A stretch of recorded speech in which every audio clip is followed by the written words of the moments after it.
Chillout VR was released on Steam for early access on February 8th, 2021. Since then, it has been in a beta phase and is still getting consistent updates. I believe because it was released at such a time that it flew completely under the radar for most VR gamers, including myself. Mainly because at the time, 2021 specifically, VRChat was exploding in popularity. Due to the coronavirus locking people inside their homes, the only way people could really interact was through text, call, and FaceTime. So, needless to say, people were bored out of their mind and very lonely. This was where the success story of VRChat started. On October 13th, 2020, the average person all around the world had just gotten access to untethered virtual reality for the price tag of just $300 US. Now, to most, $300 was kinda steep, but for what you had access to, I could argue it was a little bit fair. You had access to a web browser that a lot of people use for nefarious reasons. You had access to Meta's own game and app store, which featured not so good games, but the Rick and Morty one was pretty cool. You also had the option to connect the Oculus to a PC and get access to the Steam VR library, which featured some gems like Blade and Sorcery and Beat Saber. But of all the great things and the not so great things of the Oculus, what attracted people the most was a title that could shake the boredom and loneliness in people for good: VRChat. In this virtual reality social game, people could go to all kinds of worlds, ranging from a chill out spot on top of a roof, to a beach, to a city. It had a plethora of avatars to choose from. You could be Bumblebee from Transformers, or you could be another kind of Transformer entirely. The choice was yours. It also had a vast amount of games you could play, some of them even having a progress saving feature, kind of like a VR Roblox, if you will. This was actually a big W for the game because majority of the Quest users didn't have access to Steam VR games. And with all of that freedom, VR chat players were having a blast. Due to the game being out for 6 to 7 years and the funding they received from the VRC subscription platform they rolled out, VRChat in 2021, all things considered, was pretty polished. That factor alone has played a role in how VRChat is still booming to this day. Now, I feel like I have to mention again that VRChat was released for beta in 2014. They had a lot of time to iron out their issues. I feel like it's also imperative to mention that VRChat didn't have to compete with any other games when it released. At the time, it was the only game of its kind. It had room to make mistakes and time to leave those mistakes unchecked. Any social VR game that has come out in 2020 and so on inadvertently has to compete with VRChat because that is the social VR game of the decade.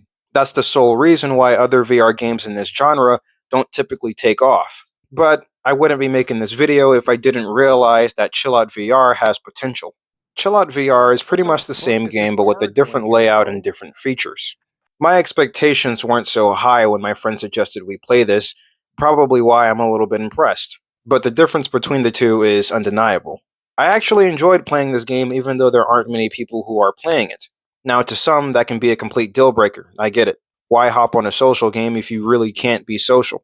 However, the main reason why my friend suggested this game in the first place was because VRChat has a large amount of children, and people whose sole purpose in life is to annoy others. Chillout VR having a smaller player base literally means you run into less of that, though I still wish there were more people who played it.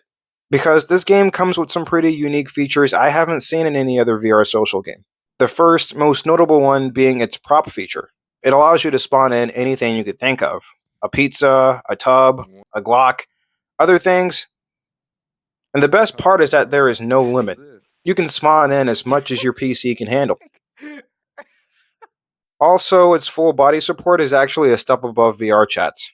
Starting from when you hit the recalibrate button, the game physically gives you a mirror so you can see the calibration. I don't know why VRChat, after all these years, hasn't made this a default feature yet. In Chillout VR, you can interact with things using your foot trackers. This is something I've never experienced in any other VR game ever. I think maybe Blade and Sorcery has this feature.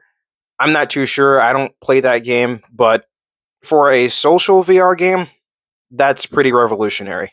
And admittedly, that was the feature that sold me. Actually, no, I lied.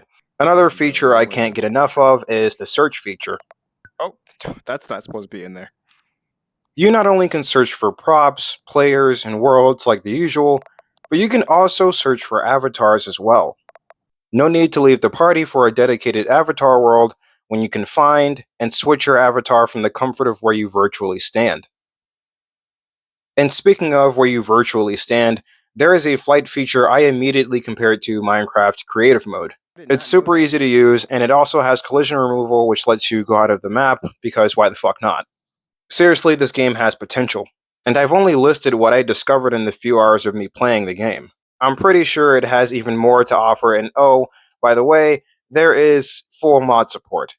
Before I start to sound like I'm glorifying this game, I'm going to mention that it is still in beta. There is a lot of jank still prevalent. Don't expect it to be nearly as polished as VRChat. I had to rejoin Worlds a couple of times because the audio just doesn't like to work. And sometimes features end up just bugging out, but I mean, all of this comes with the early access beta name tag, is to be expected. Chillout VR doesn't have much of a player base supporting it. That's why it's not very well supported. It's free. I mean, completely free. All of the features that I mentioned, you don't have to pay for a single thing. So why not just try it? You might find something that you like. This isn't a sponsored video, by the way. I fucking wish they were paying me. If this game acquired just a little bit more players, I'm pretty sure the developers will have a lot more feedback to iron out their issues with. That's all I wanted to say. Like the video if you might give it a try, and subscribe to see me talk about other things. Hopefully, I'll be talking to you later. Stay easy.